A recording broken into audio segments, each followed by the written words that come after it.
And here's my other guru wanted me to go with him, and I was really confused.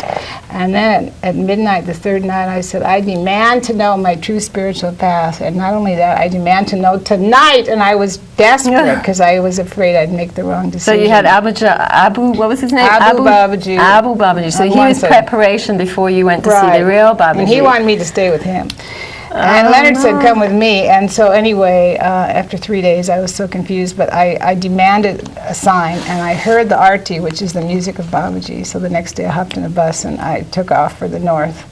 And we found him. And for me, there's only before Babaji or after Babaji, because before Babaji, I didn't have a clue who I was or what I was doing or what my mission was. And I had been a nurse, and that was about it. And I was just starting to learn rebirthing. So what was your first experience when you first met him that day?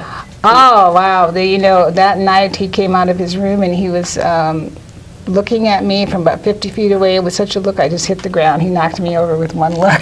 Oh, my God. Because his energy is so intense, I can imagine. Right. And every day was like a year, that you felt like you were there with him for years. Mm-hmm. So much would happen in one day. And it did take me 2 years to recover from the sight of him, actually. So that was a profound healing. So what were Babaji's teachings? What did he come here to teach? The main teaching is very simple. Truth, love, simplicity, service to mankind, and the mantra and the breathing for purifying yourself. And what is the mantra? The mantra is Om Namah Shivaya, which is supposed to be, according to him, the highest thought in the universe. And a mantra is a sacred set of words through the repetition of one attains perfection. So if you chant Om Namah Shivaya, you can heal yourself totally and attain perfection. And it means infinite spirit, infinite being, and infinite manifestation. Mm-hmm. Or I bow to the God within.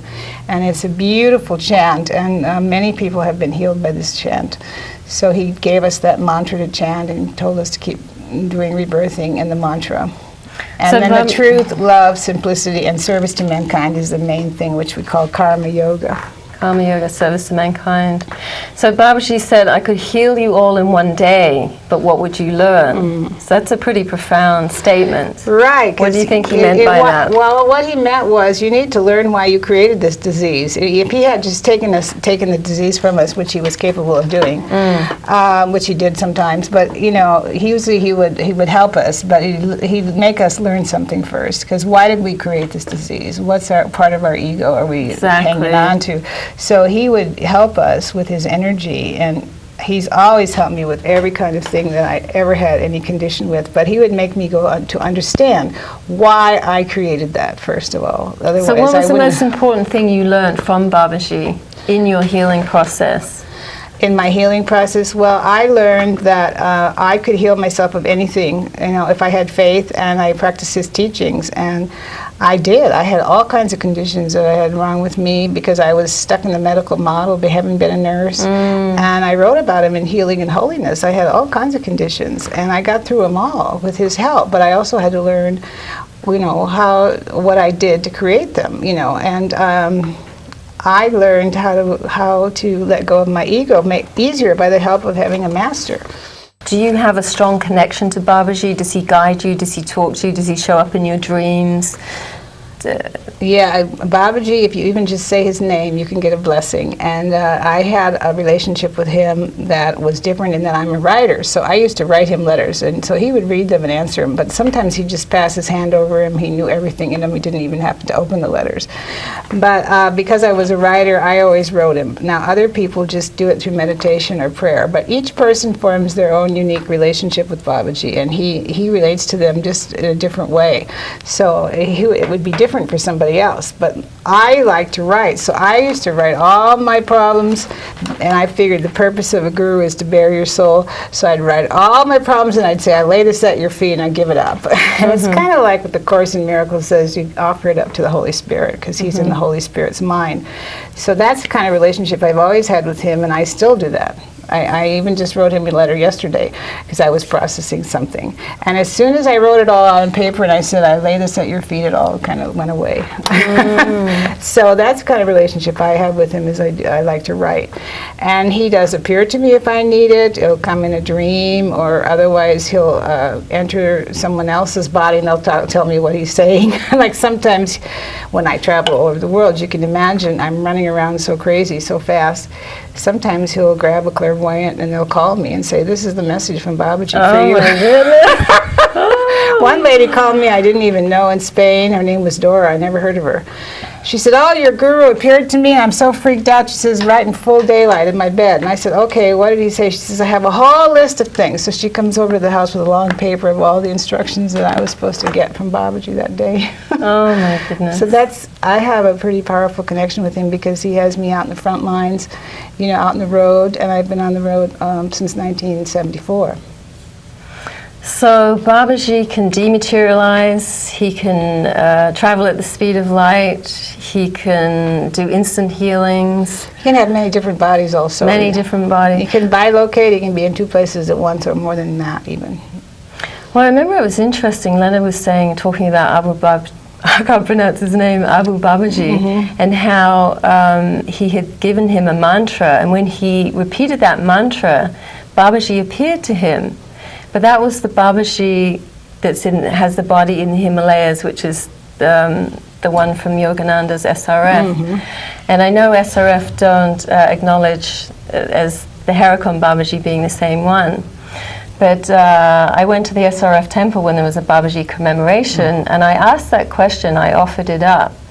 And the answer that I got was that it's the same spirit but different body. Right. So it's interesting, he can have 108 bodies simultaneously. He even has a female body in India, doesn't he? Well, I thought it was cool when I heard he could have 8 different bodies at the same time, but my guru Shastraji corrected me. He said, "No, Sondra, 108. Oh my goodness.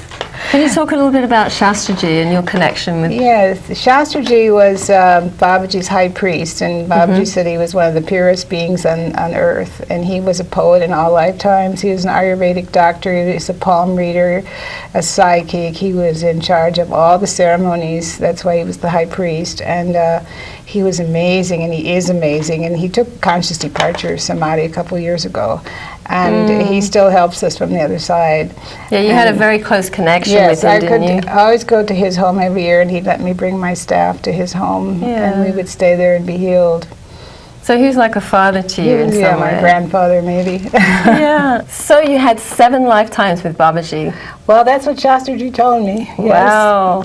So you decided after visiting Babaji in his ashram in Heracon that you would go back every year for your own personal healing process, and you would take groups from all around the world every year? Yes, I've been doing that for over 20 years. So we go to Navaratri, which is the Divine Mother Festival, 9 straight days of worship to the Divine Mother. It's like an incredible divine circus. That must be so powerful. It's so powerful. So tell me about the liberation training that you created. Yes, that's a training now I'm doing once a year for rebirthers in New Mexico, and it's a very powerful training given to me by the Divine Mother. It's advanced wet rebirthing training. And I design prayers for each person, 10 prayers, and so they learn one on each finger, and they have to breathe a certain amount of breaths on each prayer, and then they have to do 4 rounds of 4. And it's quite deep. It takes about 5 days to do the whole thing, to learn it. And so tell me about the sacred renewal technique that you included with that liberation training. The sacred renewal technique is an addition I've made to dry rebirthing.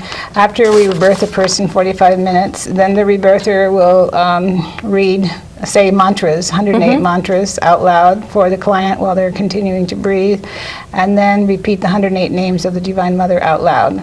And it's really powerful. It makes everything even more spiritual. Amazing. Okay, now tell me about your latest book, Pele's Wish. Okay, Pele's Wish is Pele, first of all, is a goddess of volcanoes, right? And so it's about Hawaiian spirituality, and they honor Pele everywhere on all the islands because the islands were volcanic, so it's really like the Divine Mother. But the kahunas are spiritual masters of Hawaii, and they could perform miracles and perform magic, and they understood how to make prayers work. And the reason they could make their prayers work is they did breathing in the prayers. So in a way, rebirthers are kind of like modern-day kahunas in a way. Only the breathing is a bit different. And what is the name of your Hawaiian teacher? My original teacher was Morna Simeona, and now I have Auntie Pua. She's on Maui. Beautiful names. And so you had quite an adventure there on the islands, on the big island. Yes, I was inside this cave called the Vagina Cave. Wow, and that's where it all happened. It's actually formed by Madame Paley, and it's natural, and it looks like the female parts, and it's really amazing. You crawl in through the ovary, go down the fallopian tube into the uterus. What about Ascension? What are the keys to Ascension? Well, right now I've written a new training about Ascension. It's called The New Frequency for Relationships. And the whole planet is going through an ascension process, really. It's called a dimensional shift. And between now and 2012, the planet is going to raise its vibration. Ascension means you raise your vibrations and you get more and more light and more light, and you get to a higher and higher vibration. And since the whole planet itself is ascending, we must ascend with it. And that means we have to let go of all third dimensional emotions like fear, anger, and guilt, and go into the higher vibration of, pure unconditional love and total integrity and so on. And constantly raising your vibrations also through rebirthing. So rebirthing is actually an ascension process, and it's a lifelong spiritual path. Great, wonderful. Thank you, Sondra Ray, for being here today. Yeah, my pleasure.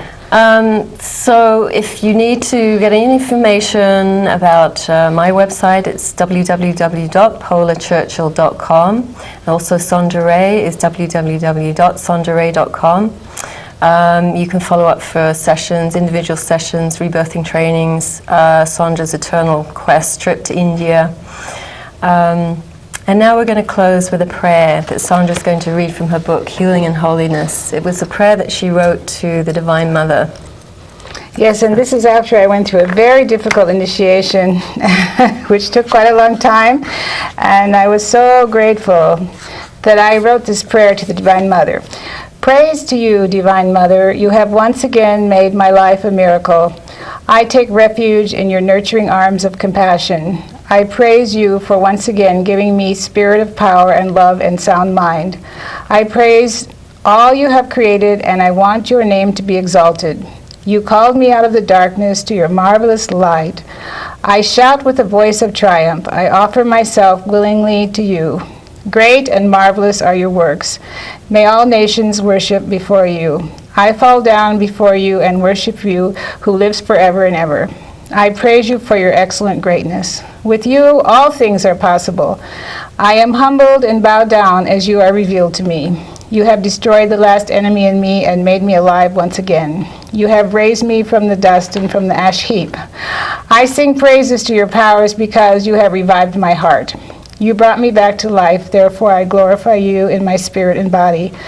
Let me declare your glory among the nations. I want to always obey your voice and be your treasure on this land. You have removed the burden from my shoulders. As your servant, I will do your will from my heart. If you will a thing for me to do, I will do it as perfectly as I can and give the glory to you. Let us all praise your name and greatness. It's a long prayer. Oh, that's beautiful. That's just one little part. Thank you so much. Namaste.